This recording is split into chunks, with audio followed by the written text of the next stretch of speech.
Hello everybody, my name is Zeying Wu. Today I will be introducing my favorite game, Civilization 6.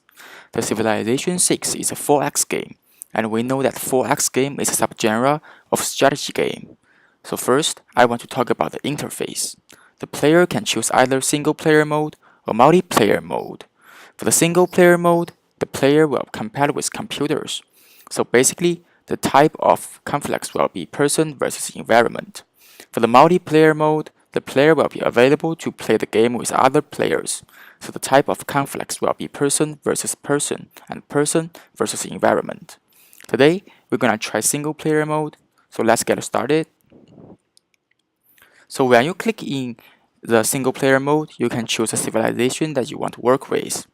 There are 20 different civilizations in the game, so you can choose any one of them. So we're gonna choose one and start the game. So this is loading interface. You can see the features and abilities here. Different civilizations will have different features and abilities. It is important to aware these features and abilities will help you develop your game strategy. So please do not ignore it.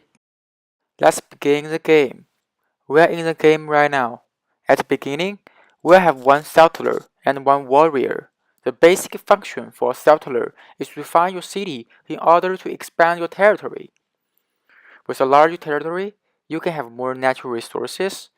One settler can only build one city. So now, let's find our first city. So as you can see, at the right bottom of the screen here, it shows that your production. So let's produce a scout first. A scout is really important. It will help you explore the game world and let you have more vision. Let's take a look at the minimap here. We cannot see anything here because we haven't explored this area yet. So the main function of a scout is helping you discover the foggy area and find more resource for you. So the last thing I want to talk about is builder. As we can see here, there are some natural resources around our city. We're gonna need a builder to exploit these resources in order to make our civilization develop faster and stronger. So we use settler and warriors to expand our territory, and the warriors and other arms also help us invade other civilizations. The scout help us exploit the foggy area, and the builder will help us to exploit resources. So these are four base elements for 4X game. Platform of the Civilization 6 is a PC platform. This game can be operated in both Microsoft and Mac operative system. I also find some information about the game history from the Wikipedia. Civilization is a series of turn-based strategy video game, first released in 1991. Sid Meier developed the first game in the series and has had creative input for the most of the rest.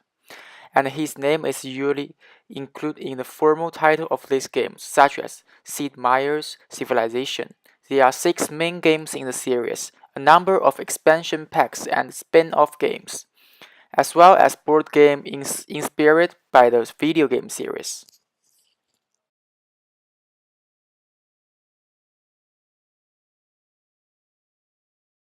Now let's talk about the design quality of the game. First, I want to talk about the skill mechanic. It only requires a little bit physical skill. As long as a player can move the mouse and click the button, it's enough for this game. The most important skill that is required for this game is manual skill. There are a lot of decision makings in the game, whether attack this civilization or not, which area is good for finding a new city. And players need to also observe which two civilizations are united together and develop better strategies to get a better outcome. So these are real skills, and for the virtual skills, different units have different abilities. For example, armed units have attack ability, and builders have exploitation ability. For the action mechanic, I want to talk about operative action, resultant action, and repeatable action. For the repeatable action, one of the repeatable action is the player has to click production button to produce different units again and again. And another repeatable action is the player has to click the next turn button again and again in order to continue the game to next round. And for the resulting action, every time the player make a choice, it will result different consequences. For example, if the player chooses to declare war to one civilization, the alliance of this civilization may declare war to the player as well. And next, for the operative action, control each unit's movement and assign tasks for all of them by using different buttons here. The object mechanic, there are many objects in the game. For example, cities, warriors, builders, and so on. The city is the most important object in the game because our civilization would not exist without cities. The static attributes, the name of the city cannot be changed, and the abilities and features of the city is fixed. The dynamic attributes for the city is that the city can grow up to a bigger scale. The health percentage of the city is changing as well. If the enemy attack your city, the health percentage of the city will drop, and if the enemy stop attacking the city, the health percentage will increase later. The static attributes for the arm unit is that shape and appearance are fixed. The dynamic attributes for the arm unit is that their health percentage will also drop if they get attacked by enemy. But if the enemy stop attacking, the health percentage of this unit will increase later. So next, I want to talk about the rule mechanic. For the rule mechanic, I want to talk about the implicit rule, operational rule, and constitutive rule. For the implicit rule, no using of any cheating devices and cheating software. Any cheating action cannot be used in the game. For the operational rule, there are three basic operational rules. First one is, since Civilization is a turn-based game, player can click next turn button to finish current turn. Second one is, click the move to button here and move the select unit. Note that each mobile unit has certain amount of movement points that can expand on movement every turn. Once they can expand those movement points, they cannot move anymore until next turn. Third one is, player select arm unit and move it onto enemy unit to attack enemy's unit.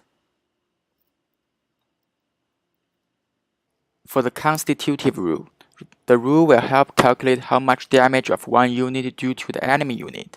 The game will calculate each unit's hit points and experience after battle.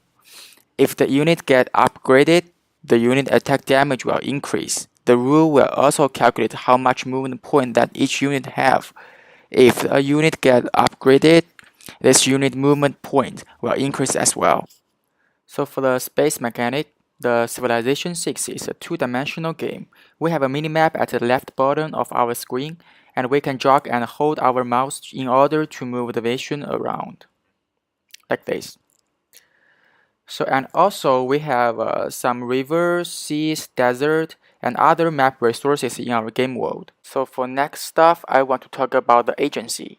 The Civilization 6 gives the player sufficient agency. Players can have a high degree of freedom to manipulate their civilizations. For example, whether to attack another civilization or not, whether be an invader or just do nothing. Different choices will lead to different consequences. However, if players want to win the game, they must satisfy the winning indicators or wipe out all the enemies. So the Civilization 6 has a really good player agency. The next stuff I want to talk about is a game controller and game view. For this game, we need a mouse and a keyboard. Players can use mouse for doing regular operations such as movement control, attack control, and the keyboard is for assistant. For example, we can use keyboard to move the virtual angle. Combine mouse and the keyboard together, we make the game be more convenient. And this game is third-person view. We can already see our units, cities, and it is easier for players to know what is happening in the game. The next thing I want to talk about is a game type. I think the type of the Civilization 6 is kindly between casual game and hardcore game because it does not need players to spend too much time since the game have saving option, But if you want to be really successful in this game, it does need you spend more time on it, and it only requires a minimum skill of playing it. The last stuff I want to talk about is game culture. The Civilization 6 is a strategy type of game. It has strategy, design gamer motivations. The players who have these motivations will be the target audience. Since we have mentioned a lot of times before, the Civilization 6 is a strategy game. Players need to do a lot of decision makings to win the game. So if the players likes to do decision makings, they will like this game. And Civilization 6 also involves some historical elements. Players who are interested in historical stuffs might like it as well. The final stuff I want to talk about is the business model. The business model of this game is game sale model. Players have to pay first and then download the game from Steam. And the distribution model for this game is traditional distribution model. I also found some statistics about this game. Take-Two Interactive Software report today a net revenue growth of more than 50% to 571 million in the fiscal year 2017, in large part due to the success of the strategy game Civilization 6. The Civilization 6 made history as the fastest selling release in the franchise, which launched in 1991 with Sid Meier's Civilization. Since Civilization 5 is launched in October 2016, it sold nearly 2 million copies. Thanks for watching my video.